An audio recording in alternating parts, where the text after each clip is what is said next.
This is G-Bone's show now. This is the Bone Zone.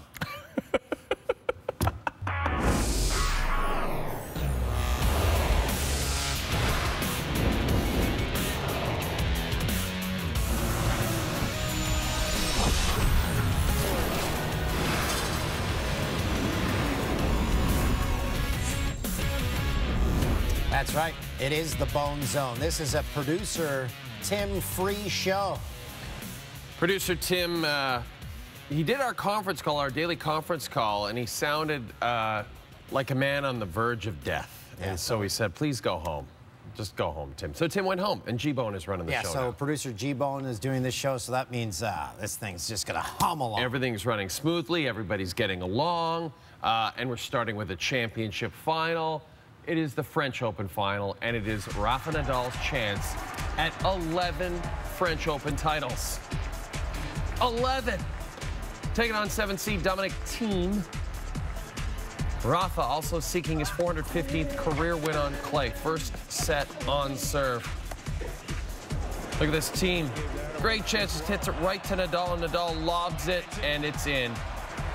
Tippy toes. Still on serve, Rafa chasing down the drop shot.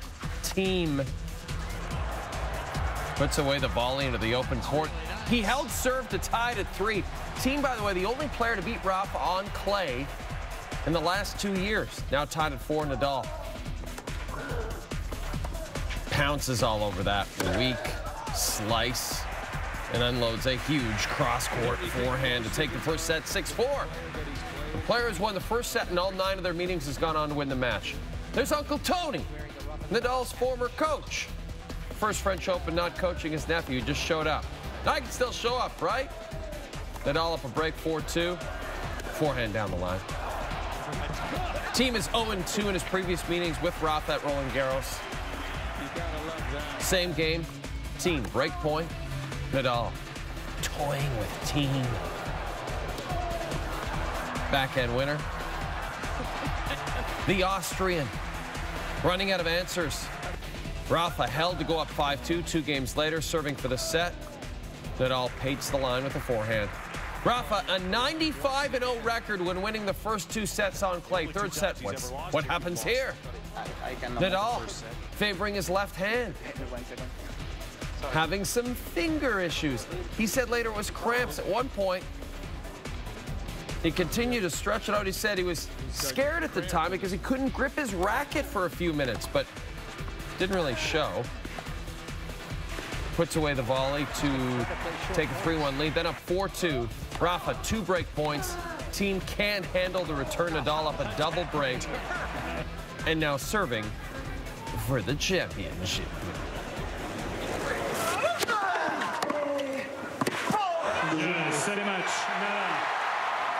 Nadal wins in straight sets, joining Margaret Court. He's the only player to win the same Grand Slam 11 times. That is also his 17th major title, just 3 back of Federer for the most all time. Tough moment in the third set when I get a little bit cramped on the hand. I was very scared. You know, that's the sport. No, today the day is very humid against a player that push you to the limit. So it's amazing. No, I can't describe my feelings because. It's not even a dream win here the 11th time now, because it's impossible to think in something like this. So just can say thank you very much, everybody. It's just a fantastic chance. No, he seems like a good guy. It's just my thought. So Rafa, as I mentioned, ties Margaret Court. This is also the 7th time in Rafael Nadal's career he's won a major title when losing no more than one set the entire tournament. The Vladdy Guerrero rocket ship to the majors has been grounded for the time being. The Blue Jays minor league phenom has been put on the shelf for 4 weeks due to a strained patellar tendon. The patellar tendon attaches the bottom of the kneecap to the top of the shin bone. Guess you need it? Jays going for the sweep against the O's. Marco Estrada sits down Adam Jones. Next batter, Manny Machado, down swinging. Estrada searching for his first win since April 20th. Beautiful day in Toronto. Must have been surface of the sun hot inside the dome. Very next inning, Trey Mancini, deep, gone. Estrada's given up a team-high 13 home runs this season. In the third, Kendrys Morales. Not sure if you knew, but he's a cousin of Igor Gonovsky. His fifth, 3-1 Jays. Flashback to June 2013. Starter Alex Cobb hit by a line drive. Got him in the ear. Sustained a concussion that kept him out of the lineup for 2 months. Sunday, Randall Grichuk. Look out! Right back up the middle. Just misses Cobb. He'd been hit before. 2 batters later. On a comeback. Curtis Granderson. Swings on the 2 on, ball gone, and I remind you, the score blizzard is the best of all the blizzards. The Jays put up a 6 spot in the 4th. Granderson, career-high 6 RBI in the game. In the 5th, after retiring 9 straight Orioles, Estrada, watch this breaking ball. 0-2 pitch. Jurassic Chomp blizzard? No, score blizzard. Posted a season-high 9 strikeouts. Toronto continued to pile it on. 10-1, Teoscar Hernandez. Bumsies. I had a score blizzard ice cream cake at a birthday on Friday. Delicious. Yeah, ice cream cakes. Those are the way to go, because most cakes, not good. What a season for Canadian pitcher James Paxton of the Seattle Mariners. A no-hitter, a 16-strikeout game, a 5-1 start. And let's not forget, a bald eagle tried to land on him before a game April the 5th at Target Field. The Mariners, by the way, are going to issue a bobblehead later this season to commemorate the incident. That would be something to get. The M's taking on the Rays. We'll get to Paxton in a sec. First, Kyle Seager into foul territory. Rob Refsnyder. Let's see how this goes. Nope. Watch what happens. The ball actually hits him right on the head. Refsnyder was okay. Paxton dropped his ERA below 3 entering Sunday. Bottom 6. Ben Gamel. I love this guy's hair and his hustle. He's got the 2 H's. The Big Maple likes it. 5-3 lead in the 7th, Paxton. Beautiful. He goes 7. He strikes out 10. He's in line for the victory. Bottom 9, 5-4 Mariners. Edwin Diaz in the close. Man on first. Carlos Gomez flares one to right. Mitch Haniger can't come up with it. Johnny Fields going for home. Haniger gets him by a mile. What happened? Well, the third base coach throws up the stop sign and then says, no, go ahead. Oops. He actually said afterward, it was bad judgment. And, quote, obviously, it wasn't close. Giants and Nats, Max Scherzer, what a week. Remember, he's at Game 4, leading a Go Caps Go chant. He had full Caps gear on, including helmet and stick. Threw an immaculate inning the next day. That's 9 pitches, all strikes, strike out the side. Then he took the pitch from Ovi, then he hoisted the Stanley Cup. And Saturday, Scherzer caught Alex Ovechkin's opening pitch. Yeah, I think I messed all that up, but you got the gist of his week. On Sunday, back on the bump, strikes out Hunter Pence. The slider for a second straight K goes to the heater on Mac Williamson. Seems like a made-up name. Scherzer searching for his 10th straight win. Should set a new career high. Next batter, another heater. Gets Austin Jackson. Struck out the side in the second. After striking out the leadoff hitter in the third, 2-2 with 1 out. Scherzer gets his 6th straight strikeout. Gets Joe Panik chasing the change. In the 4th, Brandon Crawford forces Scherzer to watch him take a jog. Just the 7th home run Scherzer has allowed this year. Nats down 2. Scherzer 7 strong, struck out 9. Allowed only the 2 runs, but the home run was enough for San Fran to take home the win. I mean, this guy knows how to party. We'll check in on the Russian machine. Has he gone to sleep yet?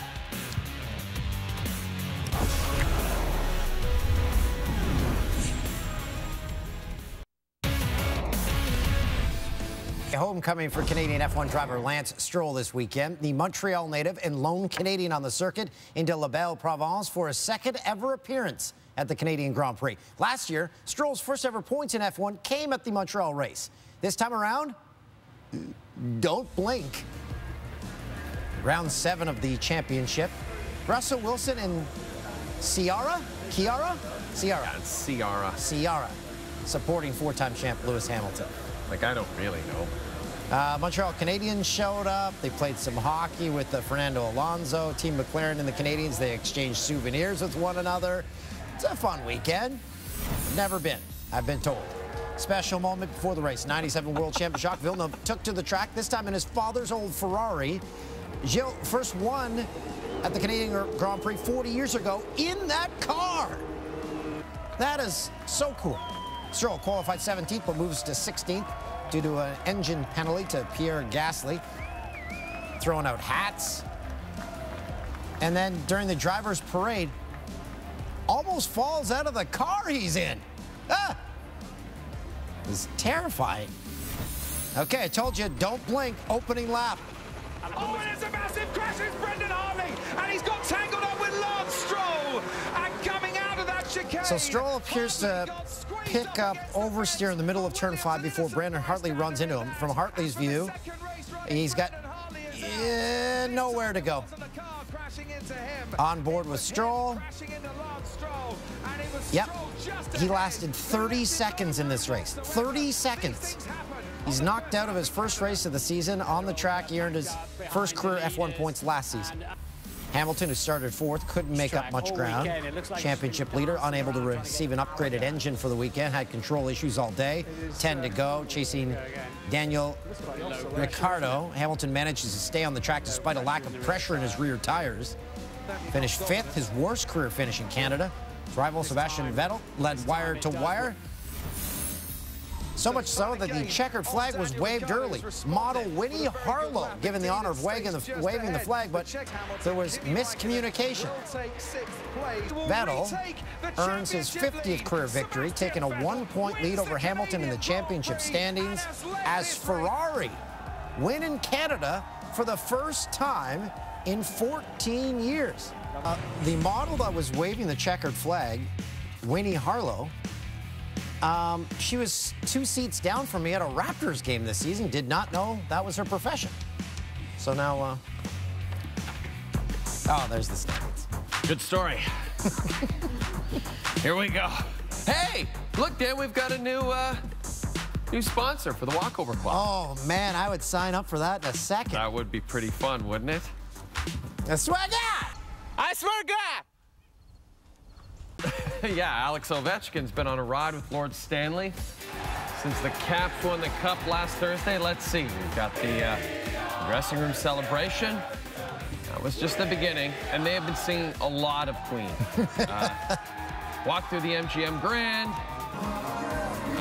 partied with Tiesto. And then went back to Washington, attended a Nationals game, threw out the first pitch, little high, asked for another shot at it, and much better, much better. Again, nobody gets a chance to hold the cup but Ovi. It's like he thinks they're going to take it away. Did a keg stand in the streets after the game. He is having a terrific time. And then, night-night with Stanley and his bride. I mean, he is living his best life right now. Yeah. He waited so long for this cup. There was so much pressure on him. Should we be surprised he's partying this hard? Is he going to make it to the parade, and what happens when he gets to Russia with the cup? Yes, that will be intense. Well, then, at that point, we may never see him again. Let's take a look at Alexander Ovechkin cruising through the U.S. Capitol with the cup. That was him. I guess that was just a little vignette we put together. Okay. Now, Alex Ovechkin's extended. I thought there was actual, when they said we're going to see him, I thought it was going to be actual video. I think I thought that too, Dan. Okay, someone worked hard on that, so let's keep a straight face. Alex's extended Stanley Cup celebration has been wild. How wild? This wild. Warning, this video contains explicit material not suitable for Golden Knights fans. From the guys who brought you Bill fans gone wild, it's Ovechkin Gone Wild. Ovechkin Gone Wild featured Conn Smythe winner Alexander Ovechkin getting wet and wild. After 43 years without a Stanley Cup in Washington, Alex Ovechkin is going all out. We've got all the partying with Ovi and only Ovi because he won't let anyone else touch the cup. Just call 999-OV-WILD to order this 8-disc or 27 VHS set for only $9.99. But wait, do you like Trotz? Order now and we'll throw in a DVD of Washington Capitals coach Barry Trotz getting down and funky. Ovechkin Gone Wild. Order now. 28 videos is a lot, but I'd sit through it. According to TSN Hockey Insider Darren Dreger, Ilya Kovalchuk was making the rounds in California this weekend in an attempt to return to the NHL. So the 35-year-old met with the Kings on Friday, Sharks on Sunday. Kovalchuk last played in the NHL back in 2013. He's been playing in the KHL. Played 298 games over 6 seasons. He was there 6 seasons? Yeah, wasted a lot of time. No, maybe it was a month ago or so, there were reports out of New York that he had already signed with the Rangers, which made no sense to anyone because they're definitely not going to compete next year, all due respect to King Henrik. So this seems better. This seems like he's checking out teams that have a shot. How annoyed would Ovi be if Kovalchuk comes and wins a cup and he's got that gold medal that he just won? Yeah, maybe. Though Kovalchuk very complimentary about Ovi winning. You know, he's really happy for him. So, you know, maybe it's they love each other and they want each other to do well. I don't know. That's newsreel time. Time for our newsreel. Raptors have narrowed down their coaching search to 2 candidates. Toronto assistant Nick Nurse. Season thus far, and it's only going to get better. And Matt, we were talking about Nick Nurse and Spurs assistant Nick is always talking. Ettore Messina. They're the front runners. You may remember Messina coached the Spurs in the postseason after longtime head coach Greg Popovich's wife passed away. And he's the husband of country music artist Jody Messina. Oh, yeah, she's good. So what a match. Where did they meet, I wonder? Not sure. An Italian restaurant in Nashville. There was another major trophy handed out this weekend. The Saskatchewan Rush captured their 3rd NLL title on Saturday. Beat the Rochester Nighthawks 15-10. Jeff Shatler. 4 goals in the game, named playoff MVP. If you've ever been to a Rush game in Saskatoon, that's all they talk about. Yeah. It's a hit. It's a huge hit in the city of Saskatoon. They've got that pro sports franchise they always wanted. It's a great time, so congratulations to the Rush, and we look forward to being invited to the parade, which will be taking place this week on 8th Ave. Royals in Oz. Salvador Perez fly to center. Dustin Fowler. I can't see it. I can't see it. Steven Piscotty gets there, but the ball hits him in the head. Off the glove, into the head. Perez ended up getting stranded anyway. Didn't matter. Bottom 6. Chad Pinder fouls one off. See here, a fan in the second deck. Nice grab. Oh, that's Guy Fieri. Big baseball guy. Good to see him doing well. Very next pitch. Jeremiah.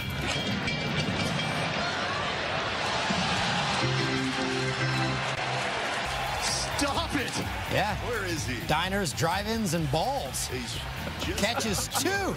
22 seconds apart. Driven to center. Orlando. That would be an interesting show. I'd want to watch it, just see what exactly was going on there. 1 year ago, same ballpark. Fan catches a ball on the bounce. That's 1. Very next pitch. Another one into the stands. Same fan again. And he caught another one. So that's, look at that. So if you want a foul ball, he just sat down. just book a trip to Oakland. Oakland. Ball and is throwing Wow. And you'll appear on diners, drive-ins, and malls. Yeah, Pirates and Cubs. The fog. It's a lot of fog. Looking straight out into I'll it. say. The Windy City is no stranger to such things. The original Fog Bowl, 1988, Soldier Field, playoff game between the Eagles and Bears. They're having a good time. Skip to the 6th. Things have cleared up, and Gregory Polanco is tripled to the corner with the bases loaded. Everybody's coming home. The Berg with 5 in the inning. The Berg win 7-1. This past weekend's St. Jude Classic is a tune-up for this weekend's U.S. Open. And speaking of the U.S. Open, starting Friday, you can catch daily comprehensive reports from Shinnecock Hills from our own Dan O'Toole, right here on SportsCenter with Jay and Dan. No, I'm not going to file reports. I'm going to watch some golf, some beverages, definitely not going to work. Oh, Dan. Oh, sweet, gentle Dan. It's as if you've never worked a single day in Canadian television. So once again, that's regular daily reports from Dan O'Toole at this weekend's U.S. Open. Dan O'Toole, he will be working. The 118th edition of the United States Open Championship from Shinnecock Hills. First round coverage Thursday, 9 a.m. Eastern, TSN's 1 and 3. Looking forward to that one. And your continuing coverage of the tournament. No, they're having fun. Coming up, our Coors Reporters segment. That leads us to the Jannies. Saw that the Tonys were on Sunday, so that seems like a rip-off of our segment. Mariners and Rays. Ben Gamble. Great hustle. Great hair. From the same game, other side of the field, Rob Refsnyder. Can he do the same? Of course not. Let's just use our patented catchphrase. That's using your head. Angels and Twins, Mike Trout fouls one off and fouls one back, and this fan makes a nice one-handed grab for the souvenir. Do we see the grab? Yeah, that was nice. Real good. How about another fan? This one in the Giants-Nationals game fouled off. Fan with a beer. Oh, he caught it in the beer. Royals ace Carlos Perez. Grounded to short. Marcus Semien, great play. Off the hop, throws the runner out at home. Watch it again. Yeah. Great stuff. A lot of great baseball games on Getting Sunday. shot out of a cannon, something you just don't take up one day. It seems like you should practice that.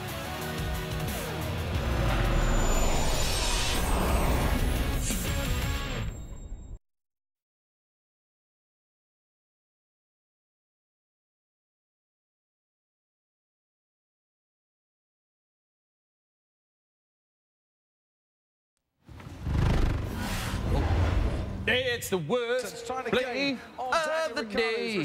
The Canadian Grand Prix. Winnie Harlow, supermodel, waved the checkered flag one lap too early. Oh, Winnie Harlow. She's my buddy. We go to Raptors games together. But wow. Final hole of the St. Jude Classic. Dustin Johnson. Look at this. 9-iron, 171. That is just incredible. Regains world #1 ranking. And gets the highlight of the night, which he's probably more proud of. Well, Dan, it's time for the Jay and Dan mailbag, where we read actual letters from you, the viewers, from across this great country. Will Henderson writes, now that Ovi has finally won Lord Stanley, who's the next long-suffering NHLer you want to see hoist the cup? Dan, who is it for you? Easy, Ray Ferraro. Ray Ferraro would be great if he came out of retirement. I think Jumbo Joe Thornton. Joe Thornton needs to win a cup. Or how about Paul Maurice behind the bench with the Jets? I think he might be the longest tenured coach without a cup now. Ferraro still has a good few years in him. Scott Bellinger wants to know, what is your favorite sport that's not a major professional sport? I mean, We were talking about the National Lacrosse League, because are we talking 4 major sports here? I think we are talking 4 major sports. So give me the NLO, the Saskatchewan Rush winning that title again. Oh, I like badminton. You play that, you're like, man, I love this sport. Should be playing this more. Then you put the net away. I haven't seen it in 2 years. That's right. Finally, Hassan Masood wants to know, would you rather have every song you hear slowly turn into All-Star by Smash Mouth, or have every movie slowly turn into Shrek? Oh, this one's easy because it takes me approximately a week to watch a movie, so I'd only see the Shrek part once a week. Yeah. I'd hear that Smash Mouth all the time. Yeah, no, I love music more than movies. Give me the Shrek. I'll take the Mike Myers, the Cameron Diaz, the Eddie Murphy, because I can't do Smash Mouth every song. You know who originally was supposed to be Shrek? Oh, Chris Farley. Yeah. They have, I saw someone unearthed like footage. He actually recorded a bunch of the voice. It was very different. I guess it would be. He's a different human being. Yeah, he didn't do the accent. That's right. Exactly. He's just like, I'm green. I'm Chris Farley. Shrek would not say that line. I'm Chris Farley. All right, it's time for our You Blew It segment where we point out our errors. Dan, apparently you blew it in the Nationals pack. An immaculate inning is when a pitcher throws 9 pitches for strikes. Yeah, I said that. According to this, it So says you strike did. out the side on 9 pitches. According to this piece of paper, you didn't say that. And Russell Wilson's wife's name is Sierra? I thought it was Ciara. It says Sierra here. And we both blew it. Whoever compiled this says cookie dough blizzards are the best. Those are very good, but I agree with Dan. The score blizzard. Beautiful. What a weekend it was.